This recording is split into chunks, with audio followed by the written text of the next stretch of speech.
What's going on, everybody? Welcome back to the channel. We're going to move out the RTR, and today's episode, we're going to be working on the BMW, finishing up that angle kit from eBay.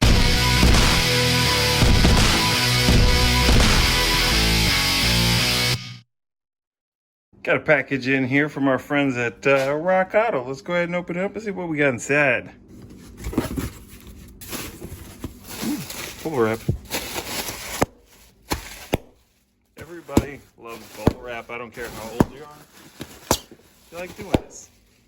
We got, ooh, look at that.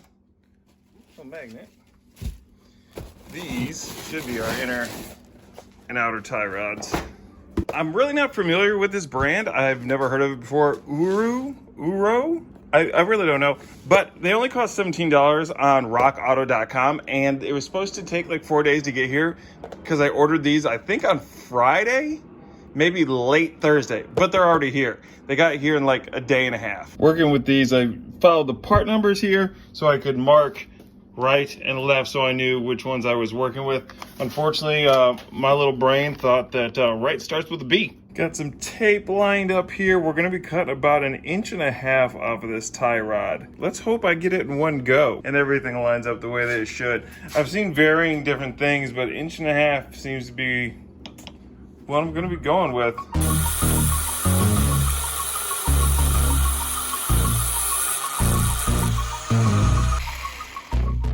Nothing like getting brand new parts and immediately having to chop them up. Gonna have to clean that up just a tad and then see if we can get this on here and see how it does. So you can see I cut off quite a bit here. This is just a little under 1.5 inches. About 1.5 inches, right? No, 1 3/8 inches is what I cut off. There's not a whole lot left here. So this is what worked on the other side. I don't like cutting these. I just spent $17 on this thing and now I gotta cut it. Some people would cut a little bit off of here and a little bit off of here. I'm just taking everything here off of this side, threading it on there as much as I can, and then adjusting once we're underneath the car. Let's get this one put back together and see what it looks like underneath. Tie rod end is in. I still gotta get this section in, but the inner is on. Boot on this side was still good, so I went ahead and put it onto the new, I guess it's a grommet, and then zip tied it down.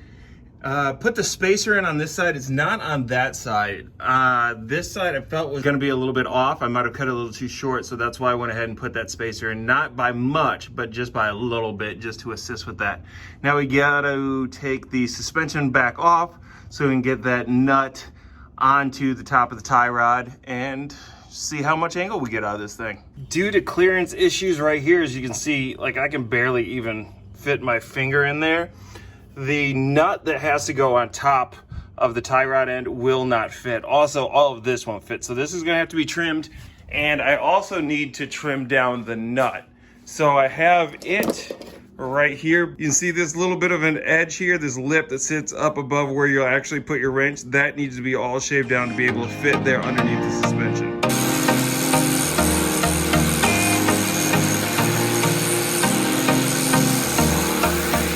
There's our trim nut. As you can see, a little bit of the rubber from the inside got melted. That's not gonna be a big deal. Once we start screwing this down onto the top of the tie rod end, it'll just work its way out. Here's the tie rod end here. Shaved the bolt down, as you can see. Now we need to go back through and get some of this access over, because otherwise it does not fit underneath the bottom of the suspension. I don't know if this is because it's an aftermarket coilover. I don't know if this is because it's an aftermarket tie rod end. I don't really know what causes it, because I know looking on Instagram and looking on YouTube, there's a lot of people that didn't have to do this. So I'm not really sure what is the reason as to why we have to, but since we have to, gonna go ahead and chop it. That way we can get everything here bolted back up and then set as much as we can our alignment and put everything back together and see how she looks. Here's everything back in place. You can see it kind of rubs all the way around. This here is, even after I trimmed it, you can see it's right there on that bolt. It had to get jammed in there, but Everything's going good so far. Here's a little trick if you're lazy like me and you don't like to sit here and twist this. Get it started and then just spin the wheel. All right. Done. Looking up front here with the steering wheel straight, you can see we got some toe out over here. And I believe just maybe a hair over here, but it's hard to tell until we get an alignment. So I'm probably gonna leave this one alone for the most part. What we'll do is we'll get as close as we can, and then once everything's all tidied up and done, we'll take it for a quick alignment, and it should solve all of our issues, hopefully. Back down here underneath the car, I honestly have no idea if you guys can even see what I'm doing, but I will say this camera light makes for a very good light underneath the vehicle. Just gonna try and bring that wheel in a little bit. Not really sure how much of it we're actually gonna be able to do. All that does is just turn the thing, because this thing is so damn short. Now I'm starting to see why people were cutting this as well. We may have to come back and do that, which I really don't want to, but I mean, really, what other choice do we have if this is as tight as we can get this? We're gonna leave it be for now. We really do need to get it back on the ground to see what type of adjustments we need to make. I guess I could show you the type of steering angle that we have right now. So that's full lock right there with the wheel touching the inner fender liner. And then over here on the other side, yes, ladies and gentlemen, we got some angle. I'm not exactly sure what we started with. Don't know what we have now, but it looks pretty decent. Well, that does it for this video. If you guys want to know, do I like this? I'm not really gonna know until we actually get it out and drive the thing. I will say, you know, this is how much we had to cut off of brand new tie rods. I'm not a huge fan of that. I do know that if you go over to Chelsea Denofa's channel, he has some angle kits and he has some angle adjustments that he does that you don't have to do this. You can keep your stock tie rods. You don't have to do any cutting or anything like that. So definitely check that out if it's a vehicle build that you're doing, that you know you want to keep everything reversible, or perhaps you want a little bit higher quality than the eBay. But if you are just trying to save some money, this definitely did it. It didn't save a whole lot of time because there's a lot we had to do with trimming everything.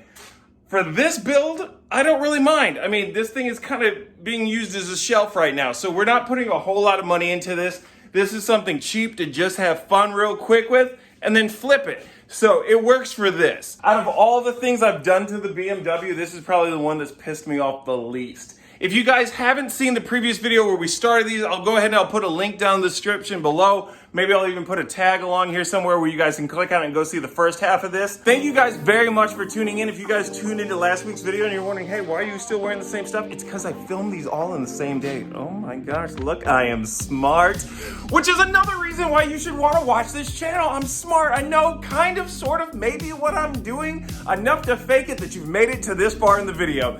Thank you guys very, very much. Go ahead and hit the subscribe button if you haven't already. Go ahead and hit the bell notification so you don't miss any of our videos that we typically upload on Mondays and Thursdays. Go ahead and give it a big thumbs up to let me know that you're liking this. I keep seeing people in the comment section saying, why is this channel so underrated? I don't know. I put a lot of time and effort into it, and I know that everybody who watches this faithfully, I really appreciate everything that you guys are doing. So if each one of my followers, who right now at this time is 325, if you guys share that with 2 people, we can start ranking this up faster and faster. So please make sure to like and share my videos if you do really appreciate everything that we're doing here.